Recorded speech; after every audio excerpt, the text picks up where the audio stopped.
Hi and welcome to another video. So a couple of years ago I did a video on my Giant TCR Advanced Pro Zero, which is the Di2 version, and that's when I first got the bike. I did a bit of a first impression / initial review. I hadn't used it that much at the time.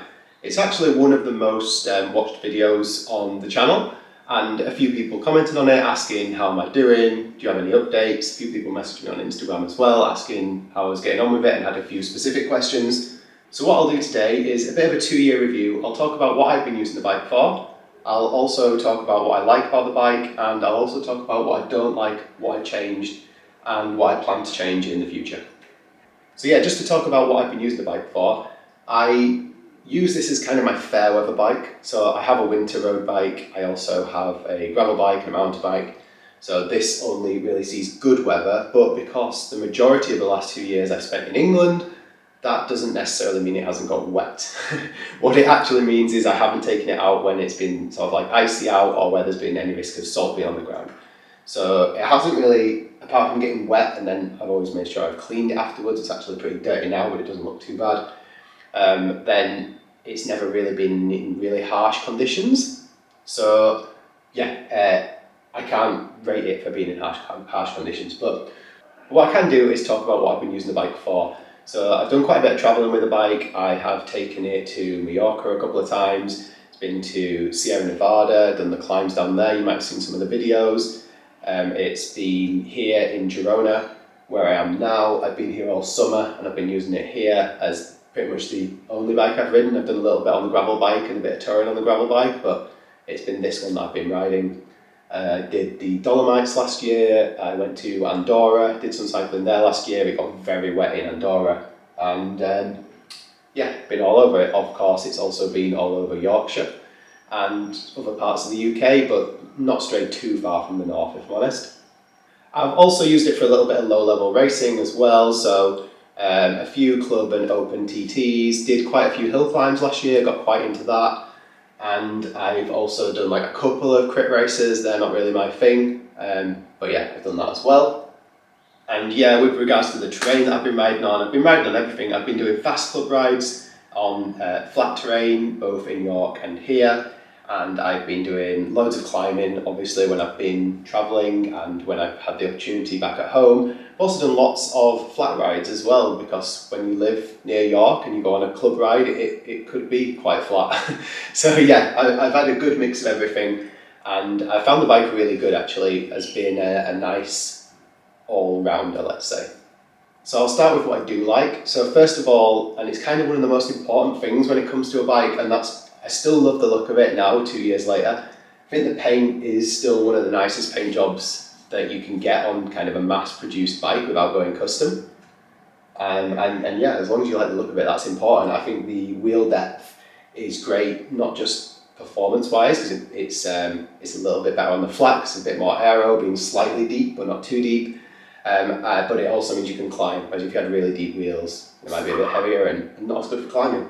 So yeah, that's kind of looks.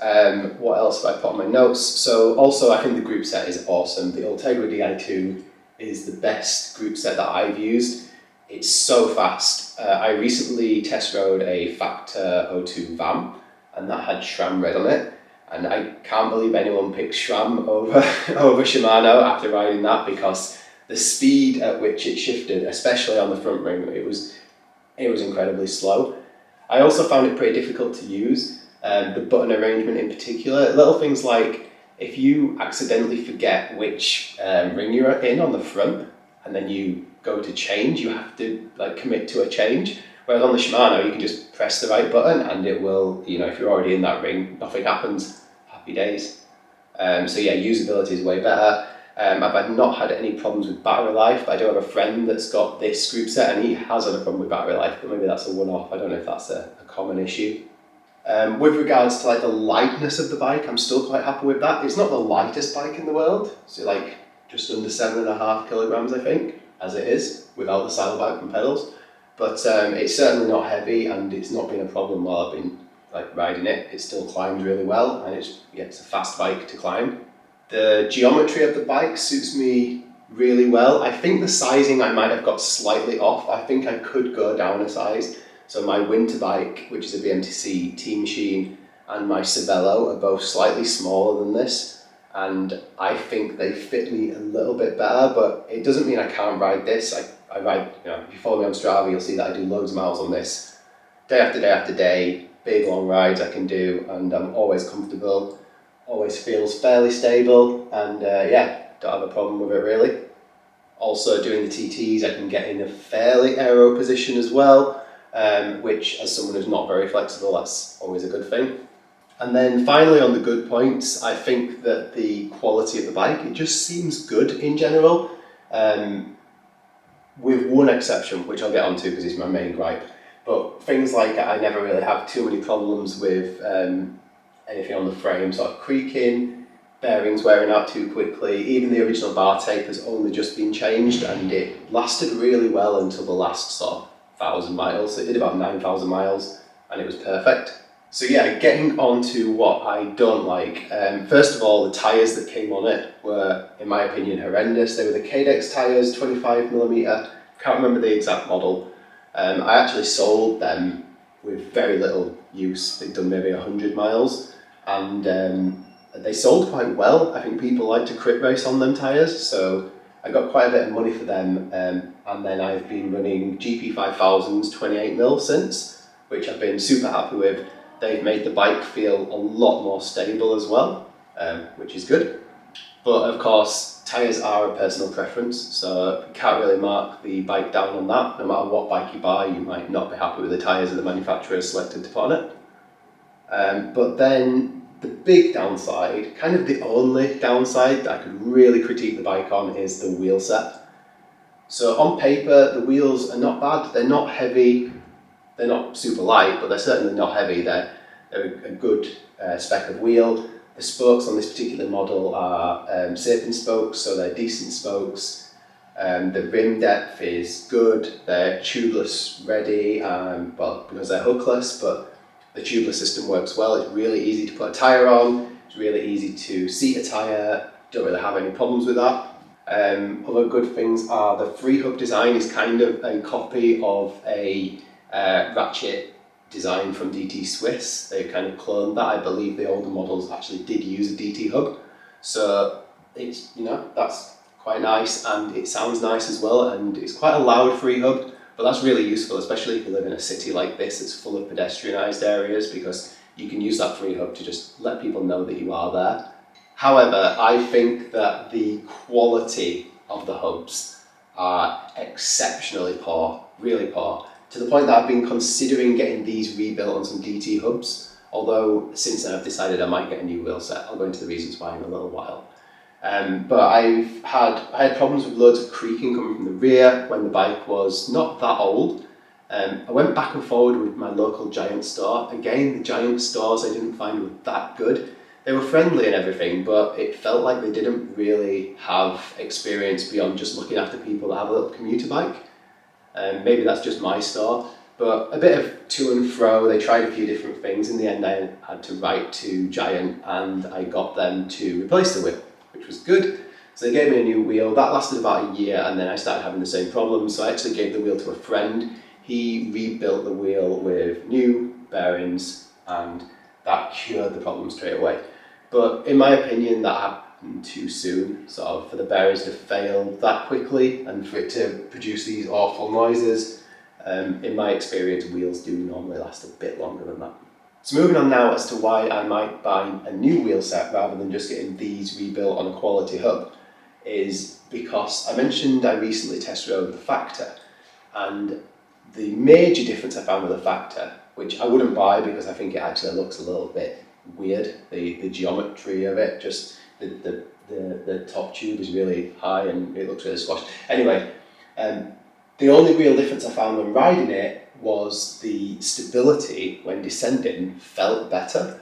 And I was speaking to the guys on the stand afterwards and I said, well, I've got this bike at the moment, explained that I didn't really feel much difference apart from that descending stability. And they were really honest actually. They said it's probably not the bike, it's just the wheels. They said because the Factor had a much wider inner width rim than these rims, which are 19mm inner, And that is probably why I just felt a lot more stable. And you can tell that these are narrow rims because with 28mm tyres they are slightly ballooning out. So I think for that reason, plus the hubs, I'm going to look at getting probably a set of DT Swiss wheels, probably the ERCs, the ERC 1400s in a 45mm, I think. Don't know whether to buy them now. There's a good deal on here in Girona at Eat Sleep Cycle. They've got one set in stock. Or if I should wait a little bit and there might be a new model out next year, which I've been told by DT Swiss suggested it might happen when I went to a trade stand, and also my friend said internally there's very little amount of stock with DT at the moment, which suggests that maybe a new model's coming out. So apart from the wheels, I am super happy with the bike. Really enjoy riding it. I've used it loads. If I didn't like it, I would get rid of it. I've had bikes before that I didn't like and I've got rid of them pretty much immediately. So yeah, no complaints whatsoever apart from the wheels. However, I do have a non-functional complaint or a non-functional negative, and it's a bit harsh because you should really expect this coming into buying a Giant, but it's just a little bit, I don't know what the word is, a bit stale. I always compare it to owning a Volkswagen Golf car. It's brilliant, like it does everything really well that you want it to do, but it's just lacking that passion. Whereas, like going back to the Factor, or in car terms, if you buy, say, the Audi S3, or maybe that's a bad example, but like the BMW 1 Series, I've had one of them, a sports version before, and they are not as good, maybe, or they might be more expensive for the same level of goodness, but they just feel a little bit special and like it makes you a little bit excited. Whereas the Giant just doesn't. It's just a tool that gets the job done, which it's really harsh to put that as a negative, but I don't know, it's just the way that I feel about it. However, overall, I am super happy with the bike. I think the value for money is exceptional. I think there's only Canyon that will come close to this sort of value bike. I think even if you buy it now, it's about £6,000 and now comes with a power meter. So yeah, still a good value bike. I think they have upgraded the wheels, but it's still their own hub, and I think it's now their own spokes as well. So I think that would actually put me off a bit more.